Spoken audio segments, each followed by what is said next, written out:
की कांवड़ यात्रा चल रही है। ऐसे में उत्तर प्रदेश के मुख्यमंत्री योगी आदित्यनाथ ने एक आदेश दिया था कि सभी जो दुकानदार जिस यात्रा जहां से यात्रा निकलेगी कांवड़ यात्रा, सभी दुकानदार अपने आगे नेम प्लेट चस्पा करें। मगर इसको देश के विपक्षी दलों ने चुनौती दी सुप्रीम कोर्ट में, और सुप्रीम कोर्ट ने इस पर रोक लगा दी। इस फैसले को किस तरीके से देख रहे हैं? कि वहाँ पर वारे भगवान, जो वारे की मूर्ति है, वारे भगवान की जो है 10 अवतारों में हमारे जो भगवान अवतार के रूप में है, तो विष्णु भगवान का जो वारा रूप है, वारा की जो है बड़ी बड़ी मूर्ति और बड़ा बड़ा फोटो जो दुकान में लगा के रखना चाहिए, जिससे कि वो जो है वो उनको कावड़ियों को किसी प्रकार भ्रम ना हो। देखिए, अदालत का तो कोर्ट का सबको उनको सम्मान करना है, और हम लोग हमेशा से सम्मान करते रहते हैं उसका, अदालत का एक तरह से।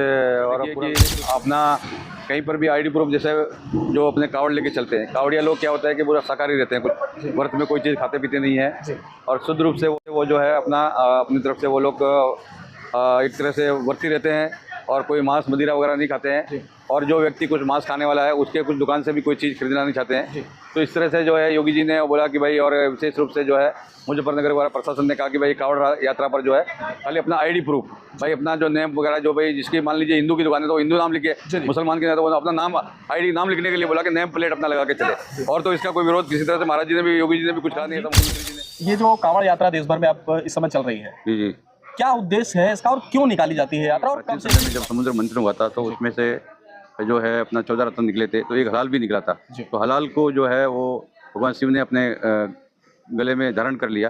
तो देवताओं ने बोला भाई इसका उपाय क्या है, तो फिर करोड़ों घड़ों से गंगा जल से और उनका जो है पूरा अभिषेक किया गया। तो तभी से प्राचीन समय से, तब से ही जो कावड़ की परंपरा चली हुई है, प्राचीन समय से। सावन का जो महीना चल रहा है, इस बार का जो सावन है, ये आखिर क्यों खास है? तो 72 वर्षों के बाद में ऐसा योग बन रहा है।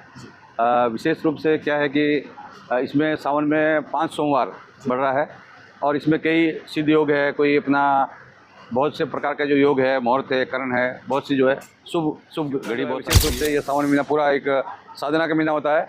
तो इस बार 29 दिनों का एक ये पूरा सावन पड़ा है, 29 दिनों का।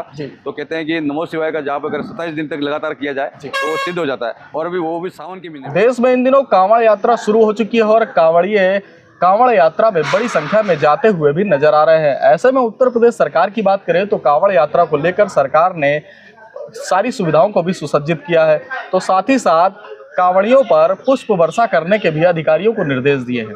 ऐसे में कांवड़ यात्रा आखिर क्यों होती है, और इसका उद्देश्य क्या है, और ये किस लिए की जाती है, और इसका फल क्या प्राप्त हो सकता है? हमारे साथ जूना अखाड़ा के राष्ट्रीय प्रवक्ता महाराज नारायण गिरी जी मौजूद हैं। हम सीधे अब उनसे ही बात करते हैं और जानने का आज प्रयास करेंगे कि आखिर महंत जी, ये जो कांवड़ यात्रा देश भर में आप इस समय चल रही है, जी, क्या उद्देश्य है इसका, और क्यों निकाली जाती है यात्रा, और कब से इसकी शुरुआत हुई? देखिए, ये कावड़ यात्रा जो पश्चिम उत्तर प्रदेश में अपना ये शुक्ल पक्ष में निकलती है। यहाँ जिधर आपका इधर पूर्वांचल में वगैरह है, वो तो फागुन में, मतलब जो ये फागुन में होता है, या फिर जो कृष्ण जो शुक्ल पक्ष आएगा उसमें। तो कावड़ियों का जो प्राचीन समय बोलते हैं कि ये जो श्रावण महीना है, श्रावण महीना शून्य महीना होता है। कि जब मान लीजिए कि देवता लोग जो है, सभी देवताओं का विश्राम हो जाता है देवसेन एकादशी से, तो भगवान शिव जो है जागृत के रूप में पूरा ये पृथ्वी पर विचरण करते हैं, और श्रवण और संकीर्तन और श्रवण जो है करने का जो एक मासी महीना पूरा रहता है। तो इसमें क्या है कि प्राचीन समय में जब समुद्र मंथन हुआ था तो उसमें से जो है अपना 14 रत्न निकले थे, तो एक हलाल भी निकला था। तो हलाल को जो है वो भगवान शिव ने अपने गले में धारण कर लिया। तो देवताओं ने बोला भाई इसका उपाय क्या है, तो फिर करोड़ों घड़ों से गंगा जल से और उनका जो है पूरा अभिषेक किया गया। तो तभी से प्राचीन समय से, तब से ही जो कावड़ की परंपरा चली हुई है, प्राचीन समय से ही है। और पहले ही लोग यात्रा करते थे तो कोई साधन नहीं होता था, तो अपना जो जैसे अपना पहली मिट्टी का 11 रुद्री बोलते हैं हमारे अंदर में, कि 11 रुद्री अभी शीशी में लोग 11 रुद्री के रूप में भर के लाते हैं, और अपना अपना 1 जोड़ा 2 जोड़ा, तो वो गंगा जल से ले आके पैदल यात्रा, तब से एक तरह साधना है, वो तो भगवान शिव जी के प्रति समर्पित भाव से। और ज़्यादातर जिसमें युवा ही लोग होते हैं कि भाई यात्रा करते हैं, और उन्होंने उनकी मनोकामना भी पूर्ण होती है। कोई 1 जोड़ा लाता है, कोई 2 जोड़ा लाता है, मतलब जोड़ा का मतलब एक इस साल लाया, फिर अगले साल लाया, इस तरह से जो है कोई 5 जोड़ा, कोई 11 जोड़ा ऐसा करता है। कोई एकदम अपना दौड़ते हुए लाते हैं, कोई अपना डाक कावड़ है, कोई बैकुंठी कावड़ है, कोई अपना जैसा लेट के लाता है। तो कई तरह से कावड़ियों के लाने की जो परंपरा रहती है, तो वो अपने प्राचीन काल से ही चलती है। और ये तीर्थों का जल लाकर भगवान का अभिषेक वगैरह करना, ये पहले से ही चलता है। अच्छा महाराज जी, सावन का जो महीना चल रहा है, इस बार का जो सावन है, ये आखिर क्यों खास है? क्या देखिए, ये एक तो 72 वर्षों के बाद में ऐसा योग बन रहा है। विशेष रूप से क्या है कि इसमें सावन में 5 सोमवार बढ़ रहा है और इसमें कई सिद्ध योग है, कोई अपना बहुत से प्रकार का जो योग है, मुहूर्त है, करण है, बहुत सी जो है शुभ घड़ी, बहुत सारी चीज़ें हैं जी। भगवान को जो है विशेष रूप से सावन जो प्रिय भी होता है और सावन में भगवान शिव जो है वो चेतन रूप में जो पृथ्वी पर विचरण भी करते रहते हैं। सावन में पूजा करने का जैसे एक महत्व होता है कि सावन में पूरा महीना हम लोग व्रत रह सकते हैं जी। व्रत में ऐसा होता है कि पूरा दिन हम लोग आहार नहीं, भोजन वगैरह नहीं लेते हैं। उस टाइम में उनको क्या केवल मतलब फरार वगैरह ले लिया। फरार में भी क्या होता है कि दूध लेना है जी। या फल, कोई भी नमकीन चीज़ नहीं खाना चाहिए व्रत में। जो शिव जी का व्रत है उसमें नमकीन चीज़ नहीं। एक समय में, शाम को समय में विशेष रूप से जी। अपना कुछ भी जो है मतलब भोजन वगैरह जो भी है जी। वो ले सकते हैं और पूरा दिन जो है शिव पुराण का पाठ करना है जी। या शिवाय नमो या ओम नमो शिवाय का मंत्र का जाप करना है जी। या शिव गायत्री तत्पुरुषाय विधिमयी महादेवाय धीमहि तन्नो रुद्र प्रचोदयात्, इस गायत्री शिव गायत्री को भी बोल सकते हैं। और नमक चमक से, पुरुष सुख से, मेहमान स्तोत्र वगैरह है और भी कई प्रकार के जो मंत्रों से जो है भगवान का जाप पूजा पाठ वगैरह उनसे मतलब उसमें कर सकते हैं। तो शिव का जो है विशेष रूप से ये सावन महीना पूरा एक साधना का महीना होता है। तो इस बार 29 दिनों का एक ये पूरा सावन पड़ा है, 29 दिनों का। जी। तो कहते हैं कि नमो शिवाय का जाप अगर 27 दिन तक लगातार किया जाए तो वो सिद्ध हो जाता है और अभी वो भी सावन के महीने में वो मंत्र की सिद्धि प्राप्त हो जाती है। और फिर हम लोग कभी भी अपने मुख से किसी को आशीर्वाद को कामना करेंगे तो निश्चित रूप से जो फलीभूत होता है। तो ये जो है निश्चित रूप से ये महत्व जो है कि सावन का इसी तरह जो इसीलिए विशेष रूप से सावन महीने का ये महत्व विशेष बढ़ जाता है। महाराज जी ने ओम नमः शिवाय का जो ये जो एक हम जाप करते हैं इसके बारे में बहुत महत्वपूर्ण चीज़ बताई है। महाराज जी हम ये जानना चाहेंगे कि अभी हाल ही में आपने सुना होगा और देखा भी होगा कि कांवड़ यात्रा चल रही है। ऐसे में उत्तर प्रदेश के मुख्यमंत्री योगी आदित्यनाथ ने एक आदेश दिया था कि सभी जो दुकानदार जिस यात्रा जहां से यात्रा निकलेगी कांवड़ यात्रा, सभी दुकानदार अपने आगे नेम प्लेट चस्पा करें। मगर इसको देश के विपक्षी दलों ने चुनौती दी सुप्रीम कोर्ट में और सुप्रीम कोर्ट ने इस पर रोक लगा दी। इस फैसले को किस तरीके से देख रहे हैं? देखिए, अदालत का तो कोर्ट का सबको हमको सम्मान करना है और हम लोग हमेशा से सम्मान करते रहते हैं उसका, अदालत का एक तरह से। और पूरा विशेष रूप से पूरा अदालत का हम लोग सम्मान करते हैं हमेशा। और इसमें ये है कि आपका देखिए कि अपना कहीं पर भी आईडी प्रूफ, जैसे जो अपने कावड़ लेके चलते हैं, कावड़िया लोग क्या होता है कि पूरा शाकाहारी रहते हैं, कुछ व्रत में कोई चीज़ खाते पीते नहीं है और शुद्ध रूप से वो जो है अपना अपनी तरफ से वो लोग एक तरह से व्रती रहते हैं और कोई मांस मदिरा वगैरह नहीं खाते हैं।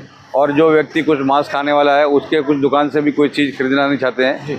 तो इस तरह से जो है योगी जी ने बोला कि भाई, और विशेष रूप से जो है मुजफ्फरनगर वाला प्रशासन ने कहा कि भाई कावड़ यात्रा पर जो है खाली अपना आईडी प्रूफ, भाई अपना जो नेम वगैरह जो भाई जिसकी मान लीजिए हिंदू की दुकान है तो वो हिंदू नाम लिखे, मुसलमान की है तो वो अपना नाम आईडी नाम लिखने के लिए बोला कि नेम प्लेट अपना लगा के चले। और तो इसका कोई विरोध किसी तरह से महाराज जी ने भी, योगी जी ने भी कुछ कहा नहीं। ऐसा मुख्यमंत्री जी ने कहा कि नेम प्लेट लगाना चाहिए। और ये तो आजकल ये हो गया कि आजकल पूरा देश के अंदर में, पूरा ये विश्व के अंदर में कि इतना उग्रवाद वगैरह बढ़ रहा है, ये सब हो रहा है। तो अपने आईडी जो अपने को साबित करने के लिए अपना आईडी तो हमेशा से अपने को बहुत से छोटे छोटे कार्यक्रम वगैरह भी होते हैं। तो आप देखिए, कोई प्रधानमंत्री का हो, कोई मुख्यमंत्री का सम्मेलन हो या छोटा मोटा कार्यक्रम होता तो सभी लोग अपना आईडी लगा के चलते हैं, गले में डाल के अपना कार्ड वगैरह होता है। तो ये बोला गया है। और विशेष करके महाराज जी ने बोला है कोर्ट का सम्मान करते हुए कि वहाँ पर वारे भगवान, जो वारे की मूर्ति है, वारे भगवान की जो है 10 अवतारों में हमारे जो भगवान अवतार के रूप में है, तो विष्णु भगवान का जो वारा रूप है, वारा की जो है बड़ी बड़ी मूर्ति और बड़ा बड़ा फोटो जो दुकान में लगा के रखना चाहिए, जिससे कि वो जो है वो उनको कावड़ियों को किसी प्रकार भ्रम न हो। और ये सभी दुकानों, ये अच्छी बात कही है, इसमें कोई बुरा बात नहीं है। तो निश्चित रूप से योगी ने जो बात कही है उसका जो है सम्मान होना चाहिए। और बहुत बार कावड़ियों को लेकर बहुत बड़ा विवाद भी होता है, झगड़ा भी हो जाता है, बहुत बार जो विवाद भी हो जाता है।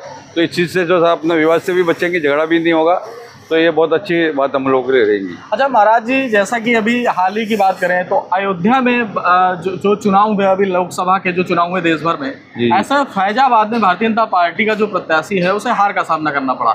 जहां पर एक तरफ ये बात हो रही थी कि अयोध्या का मंदिर बन गया है, अयोध्या के राम मंदिर के नाम से भारतीय जनता पार्टी पूरे देश में प्रचार कर रही थी। ऐसे में फैजाबाद की हार को किस तरीके से देखते हैं, क्योंकि धर्म की नगरी कही जाती है अयोध्या, संतों की नगरी कही जाती है। देखिए, धर्म का कभी हार नहीं होता जी कि वहाँ से जी लोग जीव उधर सनातना, धर्म हमेशा जीतता है। व्यक्ति विशेष का होता है कि नाम मान लीजिए कि जो है वो ललन सिंह जो ऐसा व्यक्ति था, कुछ अपना भू माफिया वगैरह भी है और कुछ बालू माफिया भी है, और उधर साधु संत भी नाराज़ थे, उसके सभी लोग नाराज़ थे। तो इसको लेकर जो है कुछ हमारे कहीं कहीं टिकट देने में कुछ गलती हुआ है। और मान लीजिए कि अयोध्या की जो सीट थी, जो विधानसभा क्षेत्र से अयोध्या से तो जीते हैं वो लोग, दूसरी जगह से वो जो आ रहे हैं वो आ रहे हैं। तो ऐसी कोई बात नहीं है कि मान लीजिए कि हमेशा से देखिए कि पूरा देश के अंदर में आज भी जो है मोदी सरकार बना है और राम भगवान को ईश्वर के रूप में सब मानते हैं। प्रातःकाल उठ के कोई भी वो लोग अभिवादन जो करते हैं राम राम से करते हैं। तो कभी राम कभी हार नहीं सकते, वो हमेशा विजय है। और ये तो क्या, चुनाव में तो जनता का हार और जीत का जो है, लोग पब्लिक का काम सही से नहीं करेंगे, वो हारेंगे जीतेंगे, उसमें जनता का निर्णय है, उसमें राम और धर्म का कोई इसमें विषय नहीं है जी। महाराज जी, एक अंतिम सवाल, और क्या तैयारियां हैं हमारे लोग जानना चाहते हैं। देखिए, जूना अखाड़ा तो पहले से ही घोषणा किया हुआ है, 1 साल से तैयारी, हमारे हरिगिरी जी वगैरह तैयारी किया है। अभी भी जो है मेला प्रशासन के साथ में जो है मेला प्राधिकरण जो है कुंभ मेला, उसके साथ मीटिंग वगैरह हुआ है। हम लोग तो ये 3 नवंबर में हमारा नगर परिक्रमा, नगर प्रवेश वगैरह होगा। तो हम लोग पहले से ही कम से कम 5-6 महीना, 3 महीना करीब ये इसमें 2024 में और 2 महीना उसमें, तो 6 महीना हम लोग कुंभ मेले की व्यवस्थाओं को लेकर चलते हैं। तो हमारा तो पूरा तैयारी रहती है कि महात्मा साधु महात्मा जितने भी कैंप वगैरह लगाते हैं, भोजन की व्यवस्था वगैरह है, रहने की व्यवस्था है, 80% जनता की जो व्यवस्था करते हैं वो महात्मा साधु करते हैं। प्रशासन तो मान लीजिए सड़क है, नल है, स्वास्थ्य व्यवस्था है, उनको लेकर जो है। और इस बार विशेष रूप से बहुत बड़ा योगी जी भी इस काम में लगे हुए हैं और अच्छे से कुंभ मेला होने के लिए जूना अखाड़ा और सभी 13 अखाड़ा जो है इसमें पूरी सबकी भागीदारी रहेगी।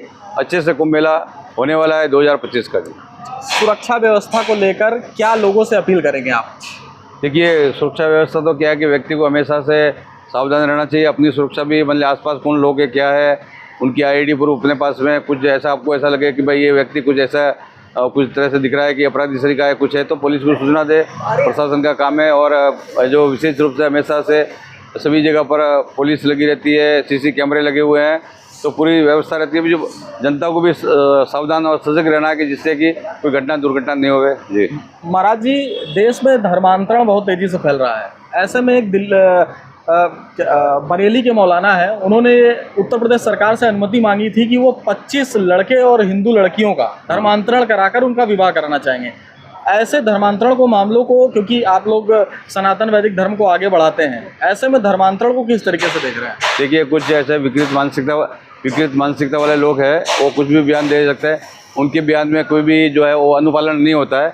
ऐसा वो अपने मनमुखी तरीके से बयान देते रहते हैं, उसमें कोई उनका किसी प्रकार का कोई वो अपराधी प्रवृत्ति के लोग हैं और विकृत मानसिकता वाले लोग हैं। उनके बयान का उनका कुछ इसका किसी कोई महत्व भी नहीं है।